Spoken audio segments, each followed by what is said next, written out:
Thank you. I title a presentation, Bitcoin, the Red Wave, and the Crypto Renaissance. So today you're going to hear me talk about a few things you might have heard before, but they're now refreshed. And then you're going to hear me speak about a few things I've never spoken about before, which I think will be interesting to the group. But I'll start with the problem that we all know. The economic problem is that very few asset classes outperform monetary inflation. If you're trying to beat the cost of capital, the S&P index, it's very, very challenging to do it. And everybody in the world is looking for a solution to this problem. The companies don't have a solution. If the company can't grow 15% a year or more, institutional investors lose interest, liquidity in the stock dries up, there is no options market. And companies are required by normal treasury rules to use U.S. treasuries as their capital asset. And if a company is sitting on top of treasury bills, they're losing 10% of their capital a year. They're underperforming the cost of capital by 10%. $100 billion of capital is going to cost your shareholders $10 billion a year. So companies are, in essence, type 1 diabetics.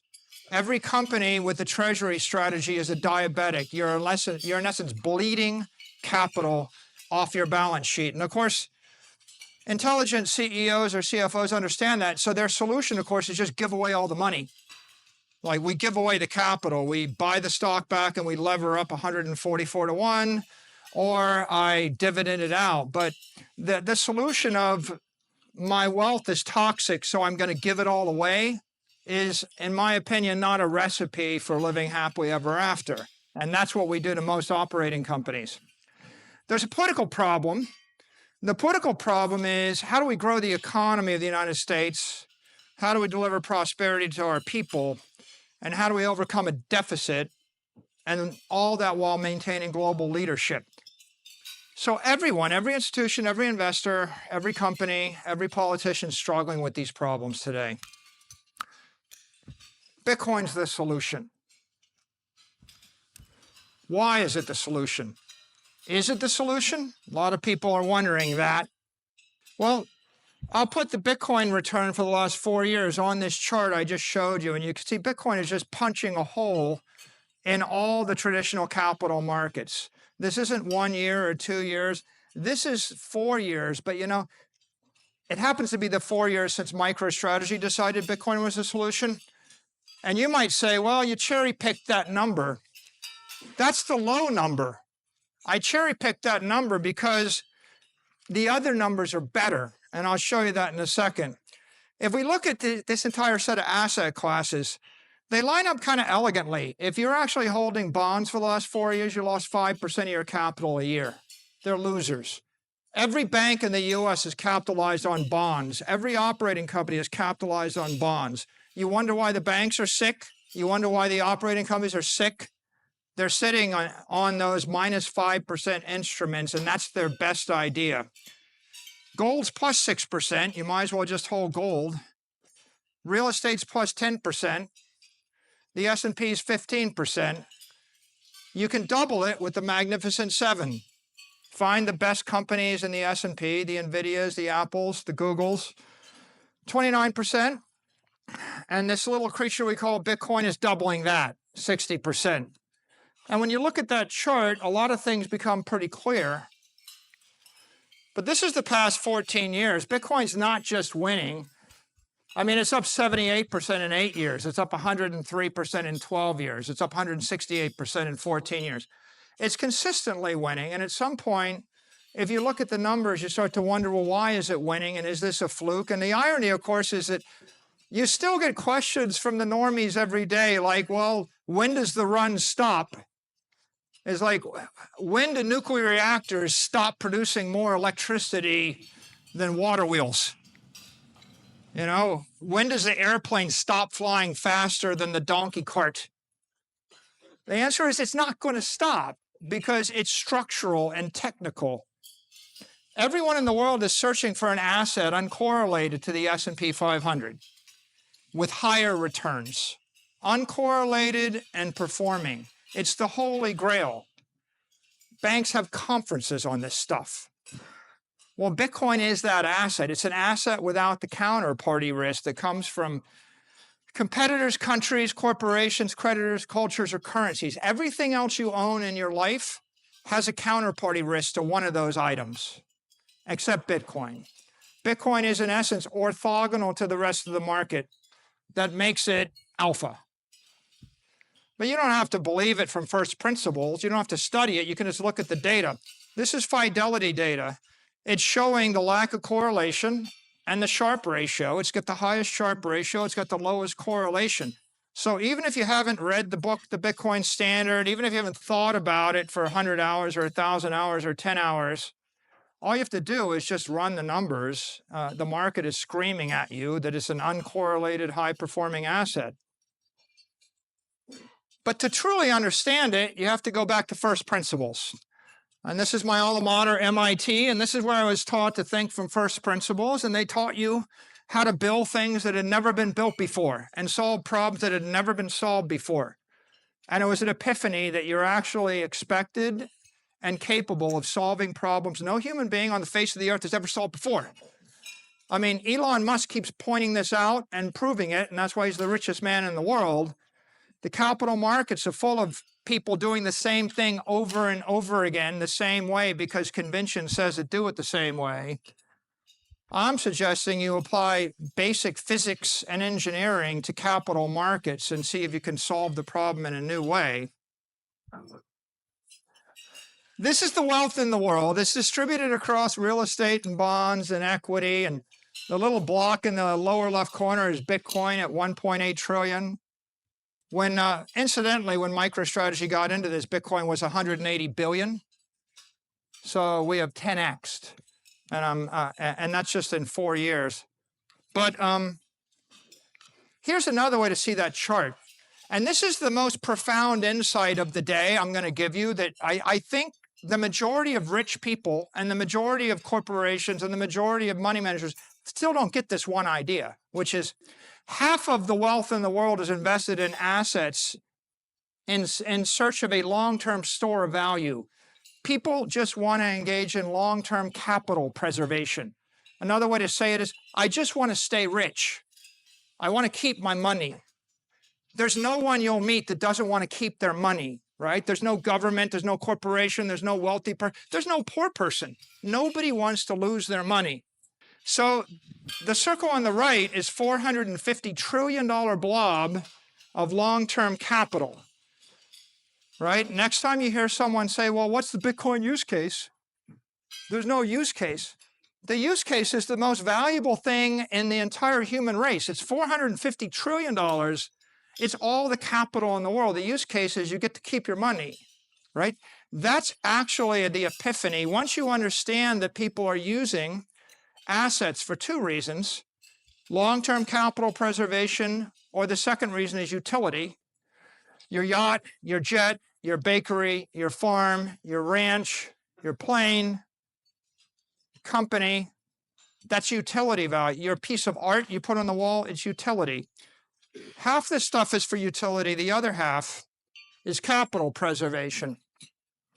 And the challenge with preserving capital is you either do with financial assets and they degrade over time due to entropy.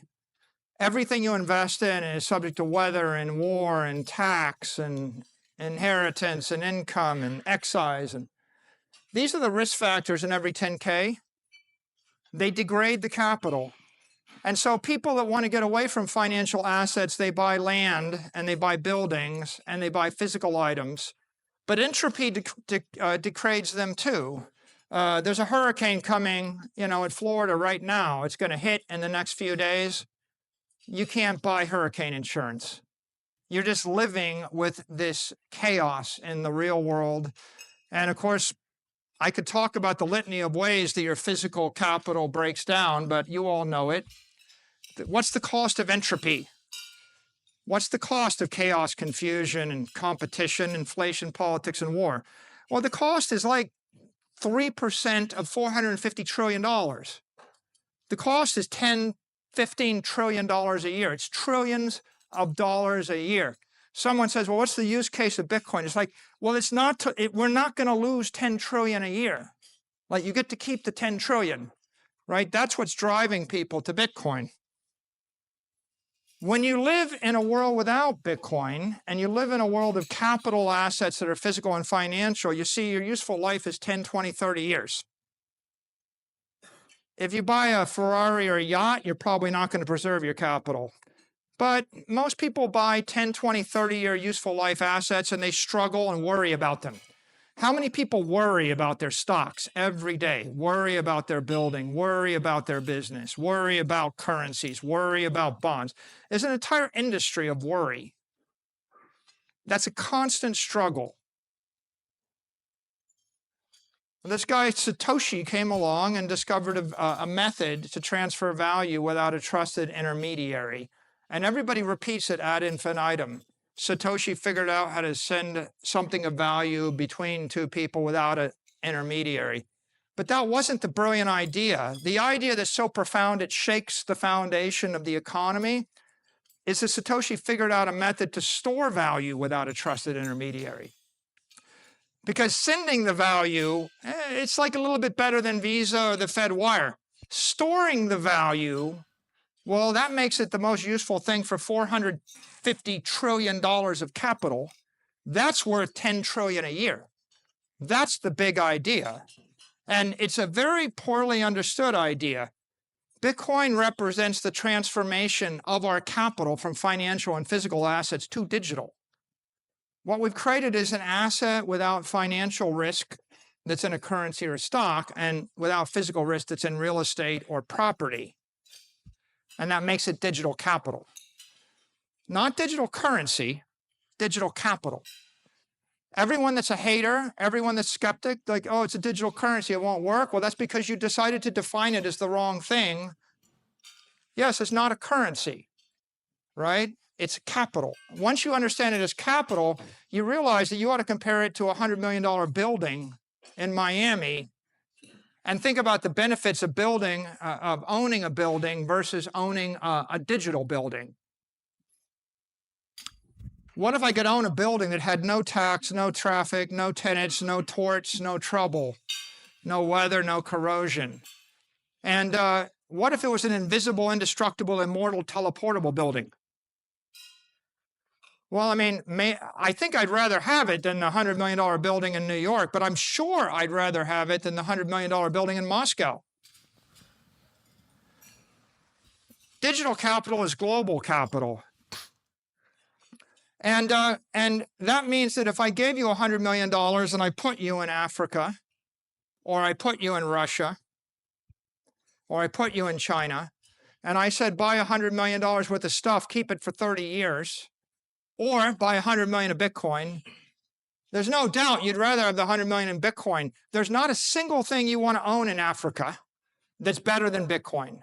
And when people start to think of it that way, you realize that this is the solution to global capital, and it's inevitable that all the capital in the world is going to flow into this network, because whereas you might think New York is good and Miami is good, no one's arguing that any random city in Nairobi is better than New York or better than Miami, right? It's just not a question. So when you put that on my map here, you see Bitcoin solves a problem. It's the 1,000-year asset, right? What if you just wanted to be wealthy forever? Well, I mean, like, there's an entire industry that's wrapped up in that idea of how do I keep my money? Bitcoin is this digital capital that has a useful life, not of 30 years, but maybe 30,000 years. And that's the profound idea. It's stretching your time horizon to a different place. And what backs it? Oh, it's not backed by anything. People say that. It's not backed by anything. It's backed by power. The same thing that backs everything in the world. Raw power, a lot of it is backed by digital power, political power, economic power.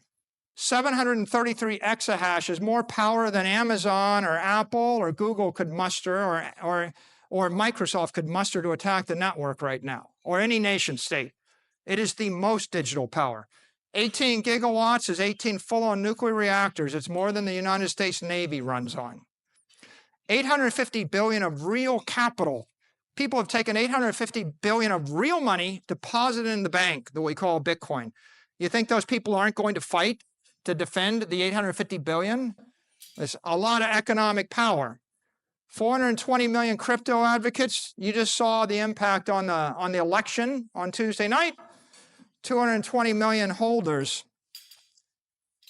It's the most powerful crypto network in the world. It's 99% of the power in the crypto network. It is the dominant one. It's 100x more powerful than the next best one. That's why I say there isn't a second best, is because this is all the power. Another way to say it, all the smart money in the world ask the question, how do I store my money in cyberspace and not lose it? And they kick the tires on 10,000 crypto networks and 1,000 other ideas and 100,000 other investment ideas. And if they liked the idea of put your money in cyberspace in a crypto network, they pick Bitcoin, it's the winner, right? If you're the smart money, you go to where the smart network is. If there's a bank with $100 billion in it in your town, and another guy opens up Dude's Bank with $10, you don't say the bank with the $100 billion is overvalued and Dude's Bank is the best investment. You put your money in the bank with all the rich people. It's just the smart thing to do. They have all the power. Bitcoin is emerging as the dominant digital monetary network. Now, when I use the word emerging, not because it isn't, it already is. I just use the word emerging because 95% of the people with the money in the world don't understand that there's a digital monetary network yet. When they understand that the class exists, they'll realize that Bitcoin is the winner.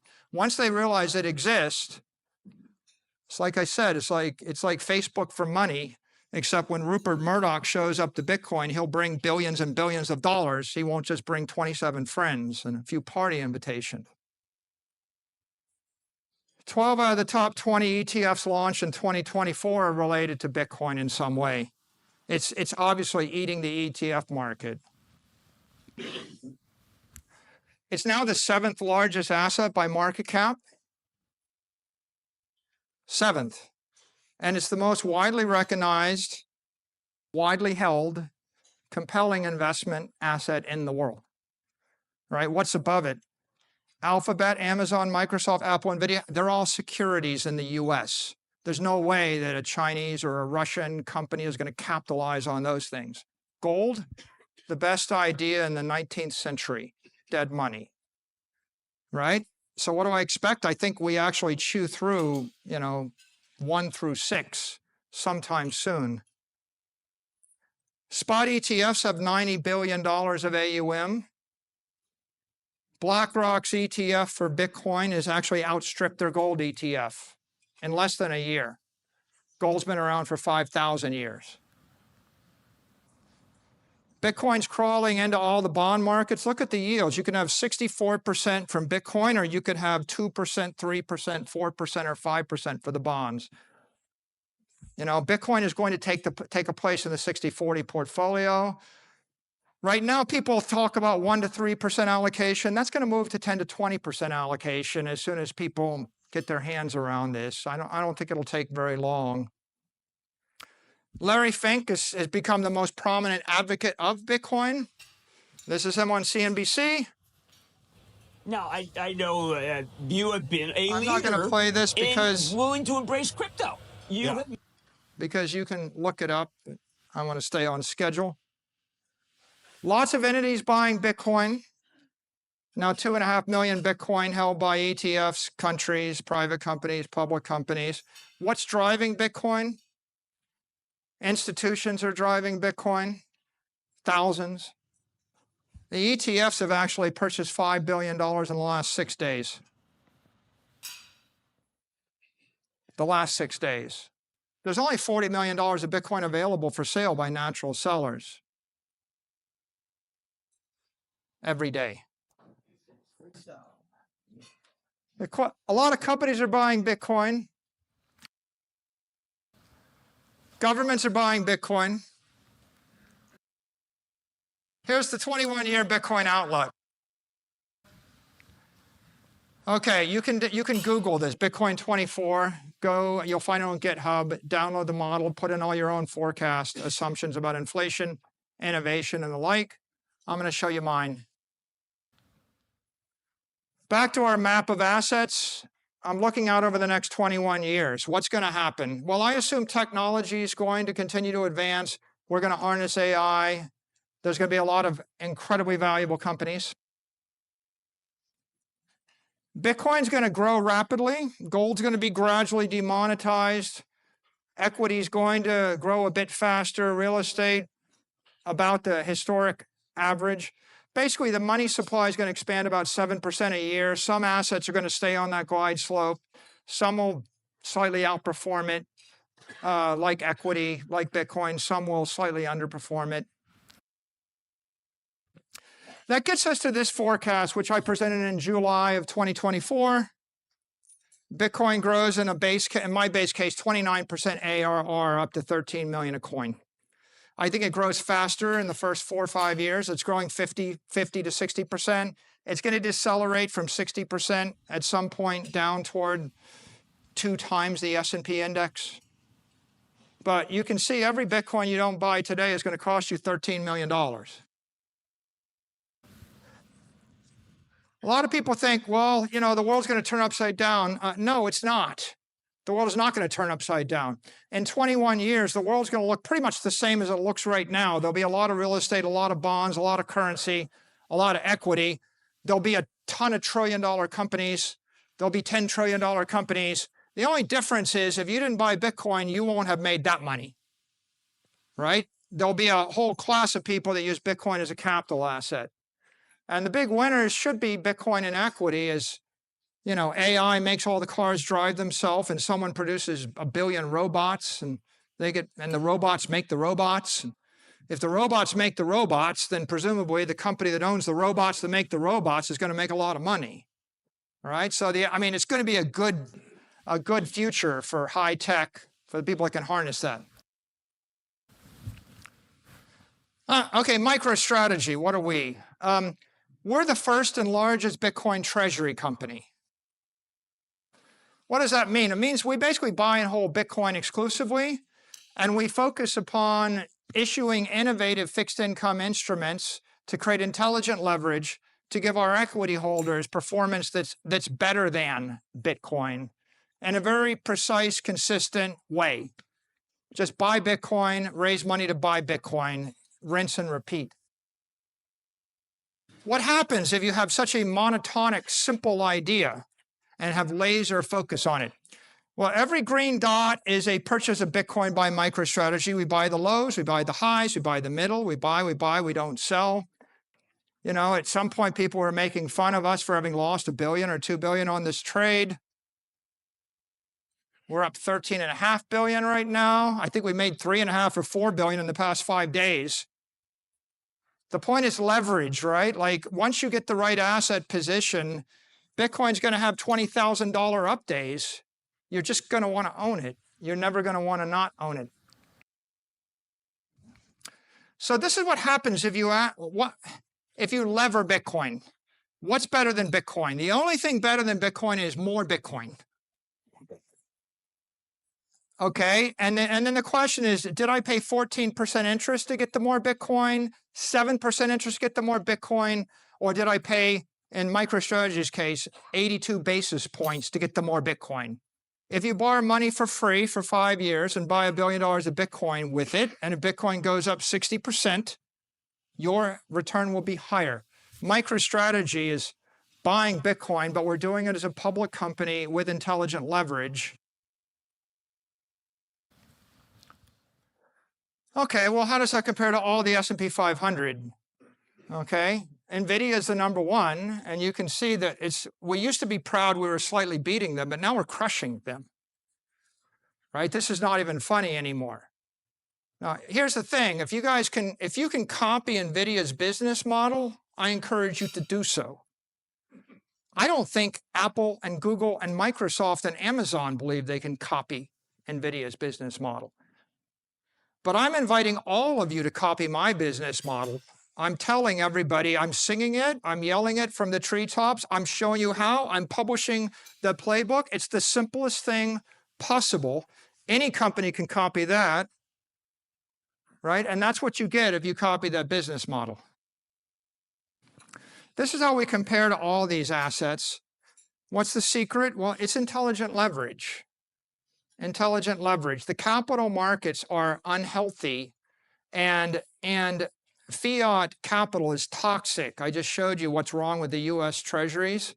If you arbitrage between something that's minus 5% and something that's plus 60% with leverage, you can create a monster company. Okay, how do we perform? Well, we beat 100% of the S&P 500. Bitcoin, look at Bitcoin. You don't have to be MicroStrategy. You could be the most brainless person imaginable, and you could have just bought Bitcoin. You would have beat every single company.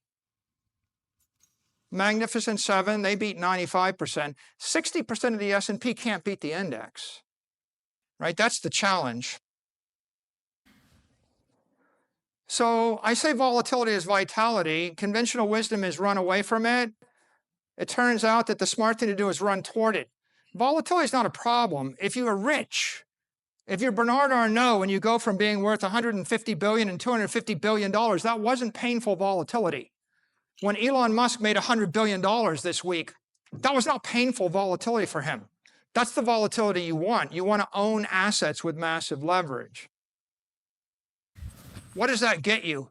Well, what happens is if you're basically spinning at high frequency a bunch of assets, you get massive liquidity and massive open interest in your options market. And what this illustrates is that MicroStrategy is one of the top 10 companies in the S&P 500 for liquidity and for open interest. And it also illustrates that on a market cap basis, we're number one, right? We're literally the hottest, most radioactive stock. You know, and if you're afraid of fire, and if you're afraid of nuclear power, hot and radioactive are dirty words.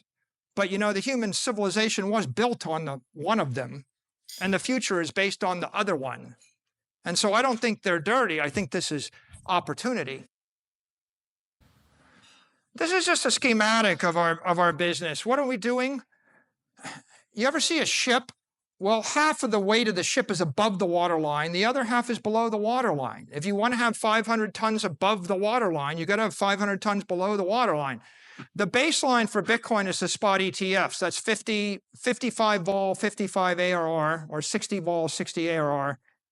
MicroStrategy strips the vol and strips the performance off of that asset and sells it into the fixed income market and into the capital markets to people that are more risk adverse. And then we actually layer that vol and that performance on the equity. So our equity can be 2x Bitcoin and our bonds can be 1x Bitcoin with much less risk. And the entire thing is self-sustaining. As long as we're stripping risk and volatility off one set of instruments, we can add it to the equity and the options market in the other set. And, you know, this is, again, it's just how most things work in nature. Next. A lot of times people say, well, you know, the company's valued at a premium to its net assets. And I think that's the wrong way to think of it. It's like saying Standard Oil, you know, has a few $1 billion of reserves, so it seems to be valued at a premium to the reserves. Well, the point is Standard Oil does something more than just have own stuff. By the way, Microsoft is valued something like 50x its reserves because it does stuff. And so there's an operating company that does stuff. So what does our operating company do? We're refining crude capital. We're refining, like you refine crude oil and you pull in crude oil on one side and out comes kerosene, which goes into your jet engine, or out comes gasoline, goes into your car. Jets and cars don't run on crude oil. There's value added to refine it and make it into a product that runs jets and cars and trains, and you can burn in your house, and asphalt you lay down on the road. So petrochemical products are valuable. That's why oil refineries are worth the sum of their operations and their reserves. Well, there's $300 trillion of capital in the capital markets. They can't buy Bitcoin. They don't want Bitcoin. They want Bitcoin with no risk. They want Bitcoin upside with no vol. They want double Bitcoin. They want 10x Bitcoin. They want something different than Bitcoin. So if you were to say, oh, I think the oil company's only worth its reserves, So, okay, fine. We'll just like blow up all the refineries and we'll all freeze to death. Okay. What we're doing is we're refining crude capital. Well, this is an interesting slide. MicroStrategy is the leader in issuing Bitcoin-backed bonds. Okay, what's interesting about them? If you bought our bonds, you get 134% return. If you bought Bitcoin the same day, you get 70% return.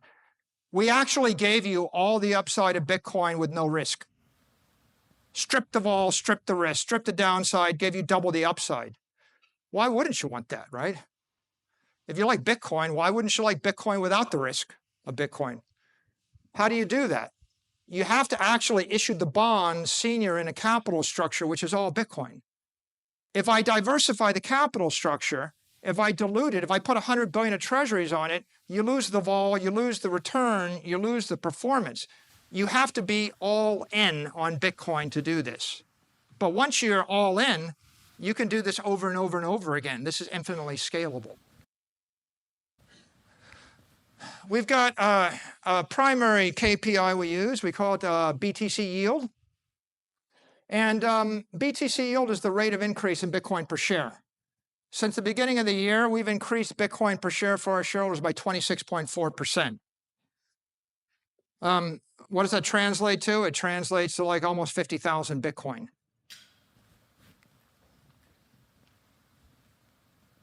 And what are we doing? Well, we just launched the biggest ATM offering in the history of capital markets, 21 billion. We thought Satoshi would be proud of us to raise 21 billion of capital.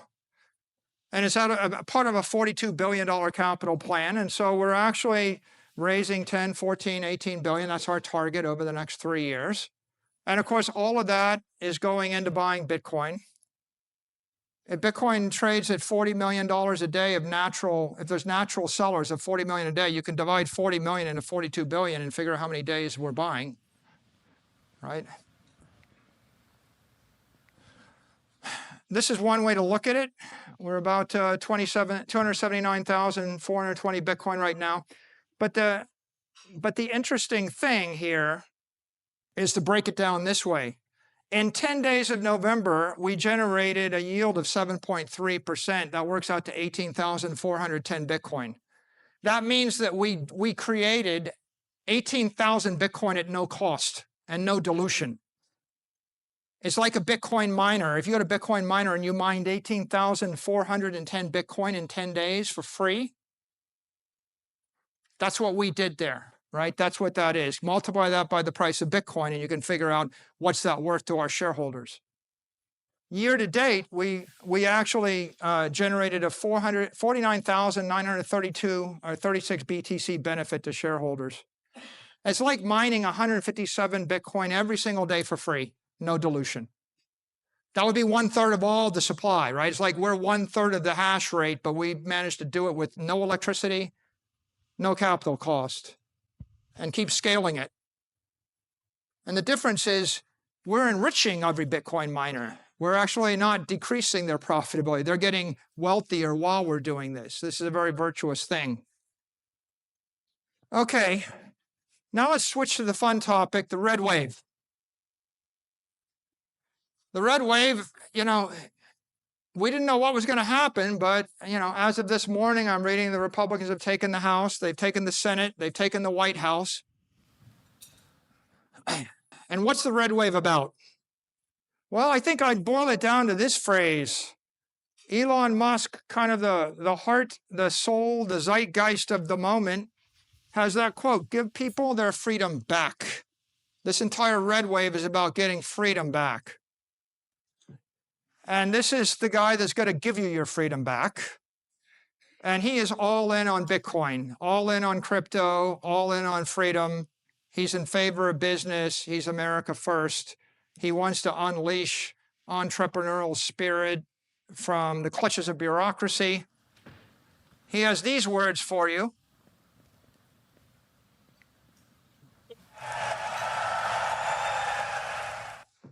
Better do that again. Never sell your Bitcoin, right?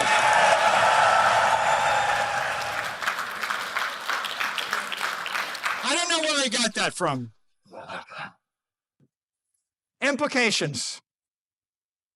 End to the war on crypto. It's one of the planks of the entire election.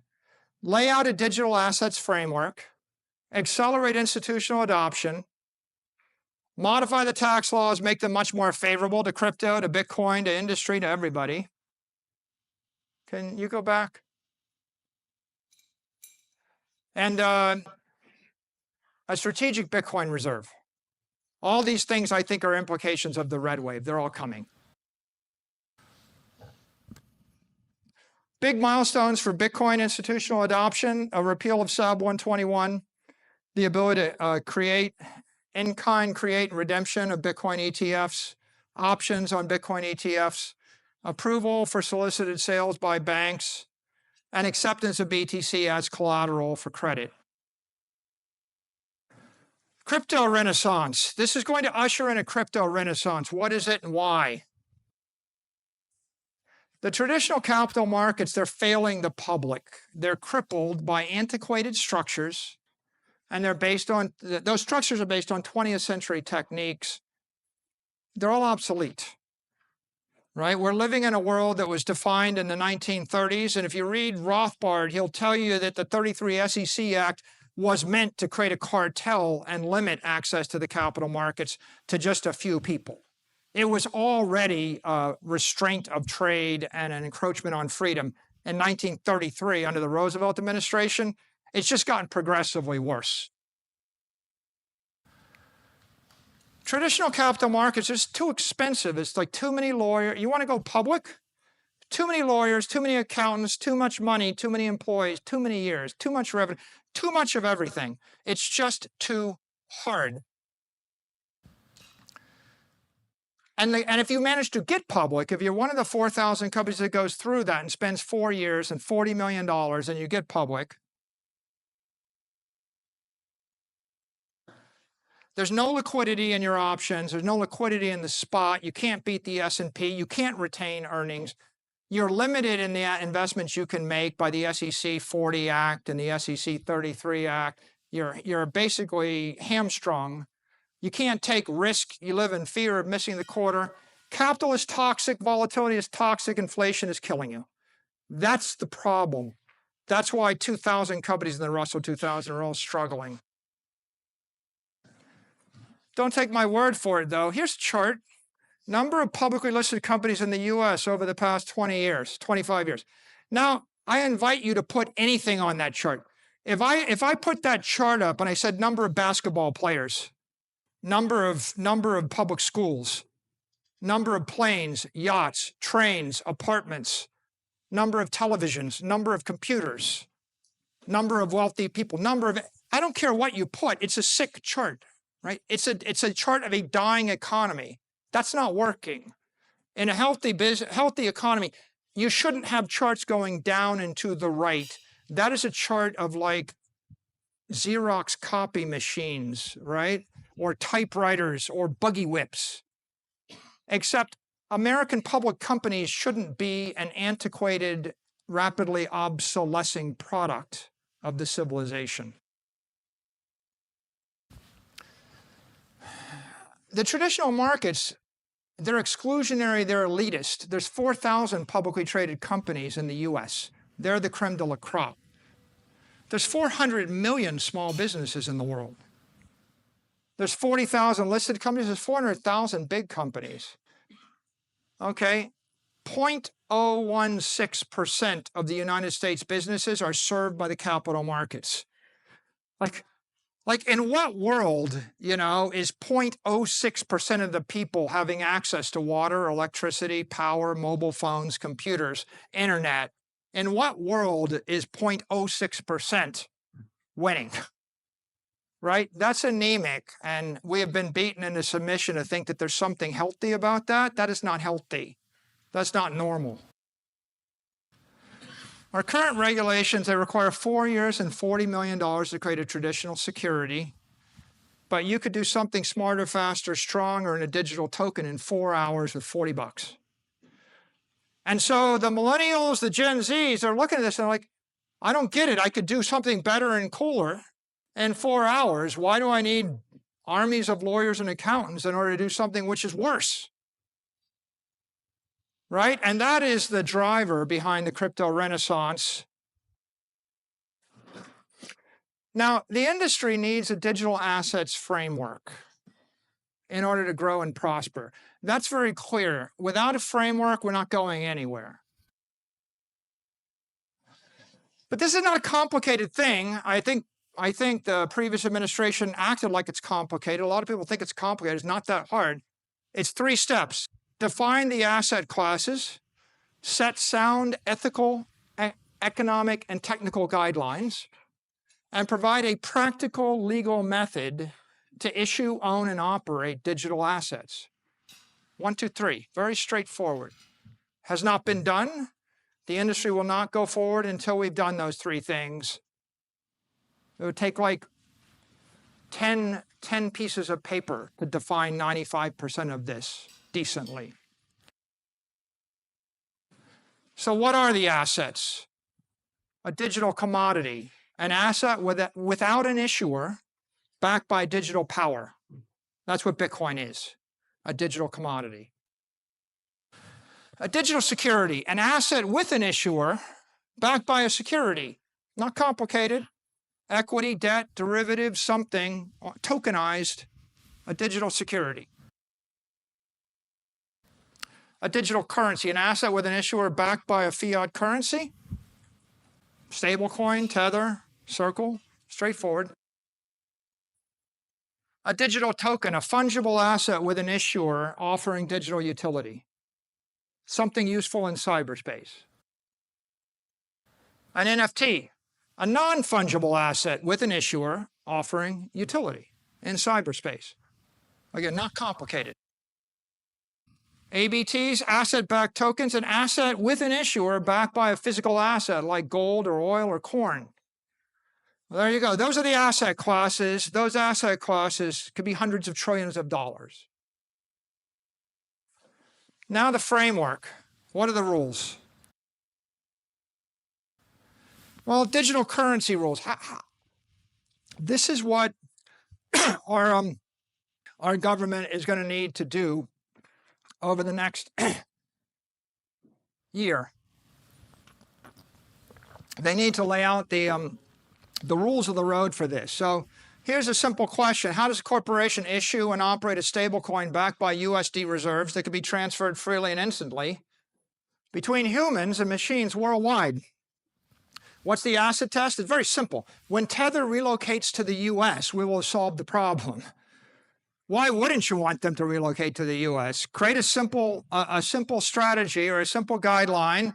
They move their digital currency operation to the US. They buy hundreds of billions and trillions of dollars of US currency. Everybody's happy. Very simple. We won't have succeeded till we solve that. Digital securities. How does Apple make its shares available for trading 24/7, 365 on a digital exchange? How does an Apple shareholder take possession of their shares on their own iPhone? It seems kind of ridiculous that you can't hold a share of Apple stock on an iPhone. Why not? Somehow the entire rhetoric became it's like unethical to do. How is it unethical to hold a share of Apple stock on an iPhone? It's not unethical. It's like so logically obvious. If I can hold my photos, my books, my communications on an iPhone and a movie, why can't I hold a share of stock on an iPhone? Is it possible? Of course it's possible. In fact, all the crypto bros figure it out. We just put them in jail for figuring it out. You know, it's like, it's not hard. But that's the question. And what's the asset test? Well, when MicroStrategy stock trades 24/7 on Coinbase, we'll have solved this problem. Why can't they, right? By the way, I can't under the previous administration without the framework, but it's very obvious you'd want to. How's a European living in Japan send a share of Apple stock to an American in Argentina using an Android phone on Saturday afternoon? By the way, substitute Apple stock for photo, for message. It works with photos, it works with messages, it just doesn't work with a share of Apple stock. Is there something unethical about moving Apple stock instead of a message or a photo? It's very straightforward. Is it hard? Not hard. You just need the framework. What's the acid test? When you can sell that share for USD and you can convert that to Argentine pesos and pay the rent with it, then you will have solved the problem. How about small businesses, right? How does a small business issue securities worth $3 million to fund their expansion when they've got a few hours and a few $1,000s to spend and they don't employ any lawyers? Is it unethical to want to do that? No. Is it good for the economy? Of course it is. How many people want to do it? Well, maybe like 400 million want to do it. Is it possible? Yeah. What's the acid test? When you can invest in Joe Rogan, when Rogan releases Rogan token, then yeah, then you've solved that problem. Woody, could you? In time. Token rules. How does a celebrity issue a digital token to their followers that offers superfan privileges to the holder? And what are the obligations of the issuer, the owner, and the exchange? It's a very simple question, not that hard. I mean, you could answer the question in 2 paragraphs or 3 paragraphs if you wanted to write it. What's the acid test? It's when you own Katy Perry coin. Right? Then you'll know it works. When Katy Perry issues the token and someone's got it or your daughter's got it, then that works. How many people want to do that? Oh, like millions and millions and millions of people want to do it. Like just about every celebrity I've ever met would probably want to do it. Exchanges. How does a corporation offer crypto exchange services allowing the public to issue, buy, sell, transfer digital assets? Well, that's the question, right? What's the acid test? Well, when Binance moves its headquarters to the US, you'll know you've solved the problem. Would we want them to? Of course we want them to. Right? Why wouldn't you want every company that does something that people want to buy or want to use? Why wouldn't you want them all to come to the US? Right? It's like, why don't we want them? Well, they won't act ethically. Well, just make the rules. Give them some I don't think anybody in business wants to cheat their customers. Right? They're just caught in a obsolete, antiquated oligopoly situation where it's illegal for them to actually solve the problem. So the crypto renaissance is going to revitalize the capital markets, right? And what would happen? Well, you can see here, coming back to my chart, well, a big chunk of equity, when Apple and Google and Meta can actually tokenize their equity, you think they will? Of course they will. Of course they will, right? You think that Tesla will tokenize Tesla stock? Of course they will, right? So you'll see a lot of equity get tokenized. You'll see bonds get tokenized. We used to have, we had bearer bonds. Like, we've gone backwards. The Rothschilds sold bearer bonds in the 19th century. Well, how about going forward to bearer bonds again? We'll have tokenized bonds, tokenized currency, we'll even have tokenized real estate. I think someone will sell you 100 acres of farmland or timberland in Canada or whatever, and you'll have fungible real estate, and you'll have non-fungible real estate tokens, I suspect. And what does that look like? That transformation will probably transform $500 trillion of assets from the analog world to the digital world.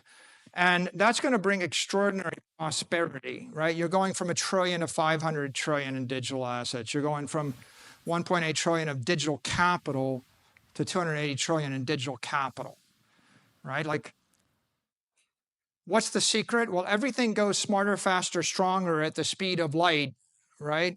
1 million times a second. Do you think we'll be more efficient if the robots make 1 million times a second decisions between 8 billion other robots? Probably.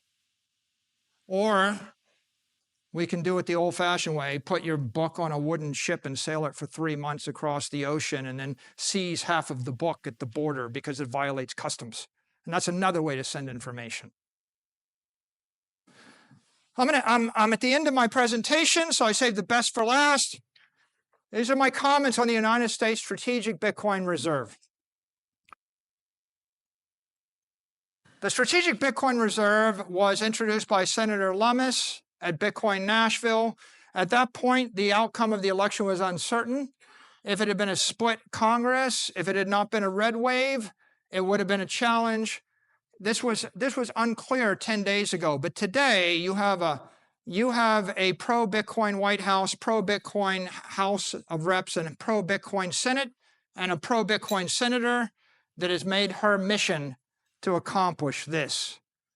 And her bill calls for 1 million Bitcoin to be purchased by the United States government over 5 years. Let's talk about the geopolitical logic. Why will it happen? Why should it happen? Well, first of all, it establishes a fair, equitable, and peaceful system to resolve political differences. We know that Donald Trump's in favor of ending endless wars. It's better to have a business outcome than a military outcome to solve problems. Go back.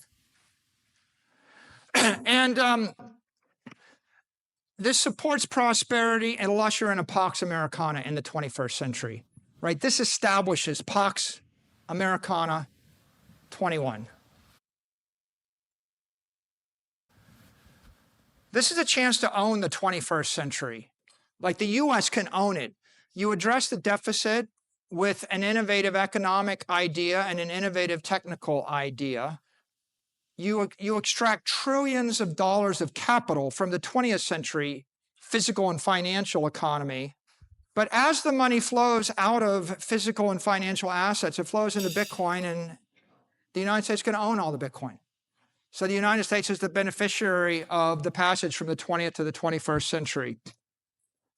Own the 21st century. This is where all the money's going. You might as well buy it before it gets there. This cements the US dollar as the world reserve currency, and it also establishes a world reserve capital network that the US also owns and controls. Right? The best way to protect the dollar is make sure that we retire the debt and we become rich.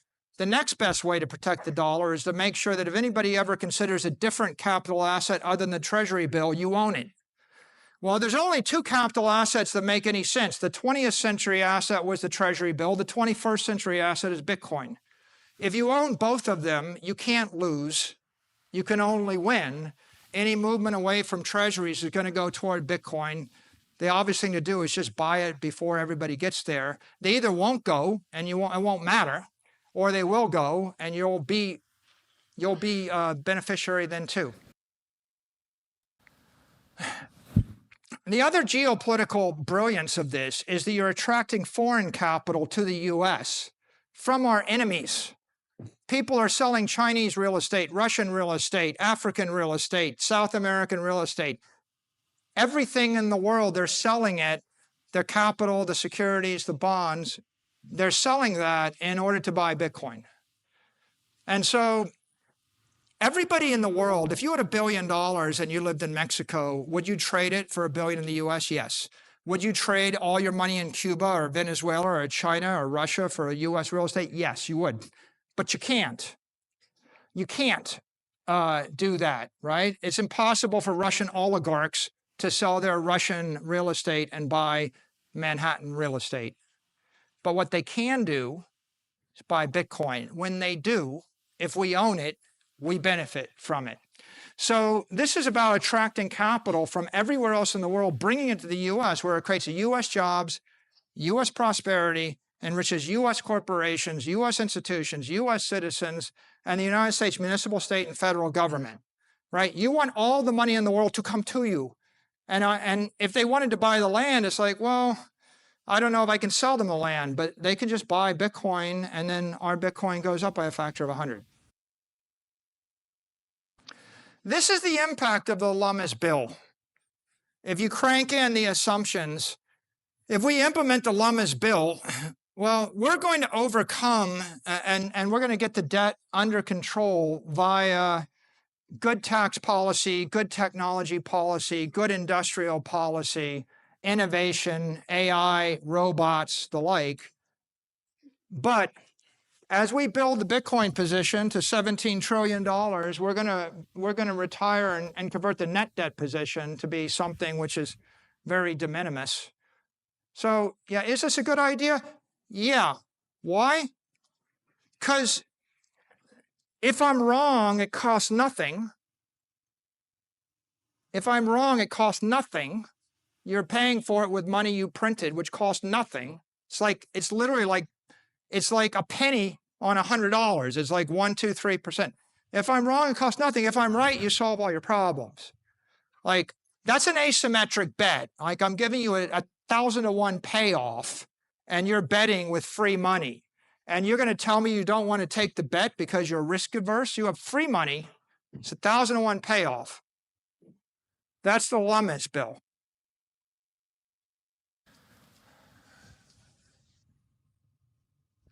There are historic precedents for this, right? Once upon a time, the Dutch paid 60 guilders for Manhattan. They generated a multi-trillion-dollar payoff, 60 guilders. Once upon a time, we bought the Louisiana Territory for $15 million.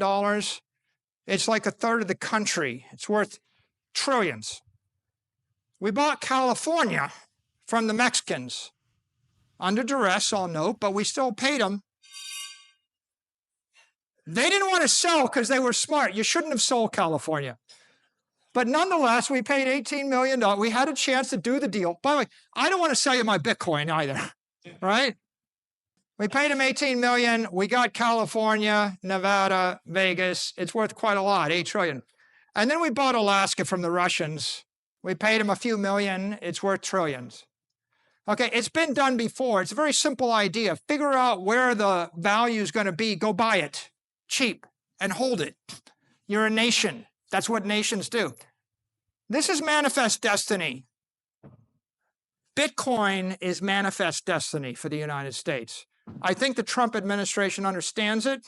I think Senator Lummis understands it. I think everybody that's behind her understands it. That's why it will happen. This is my last slide. This is the greatest deal of the 21st century, the strategic reserve. If we don't do the Lummis deal, if we don't pass that bill and all we do is just hold the existing Bitcoin on the balance sheet, it's worth $3 trillion to the people. If the Lummis bill passes as currently drafted, it's a $16 trillion benefit to the United States over 21 years. If they decide to go double max and they double that, it's a $30 trillion benefit. If they assume a triple max position and they purchase 4 million Bitcoin, it's 56 trillion. And of course, the deal of the century, maybe the greatest deal of all time, would be the Trump deal. If we go Trump max, which is the rational thing, buy the Bitcoin, it's worth $81 trillion. We'll retire all the debt. We'll be the richest country in the world for hundreds of years, right? It's very straightforward. And the beauty is the more aggressively you pursue this, the less risky it gets. This is one of those things where if the U.S. does this, every other country has to follow. The Saudis, the Emiratis, the Europeans, the Chinese, the Russians, everybody follows. Every company follows. The 20th century gets put away. The 21st century comes into view.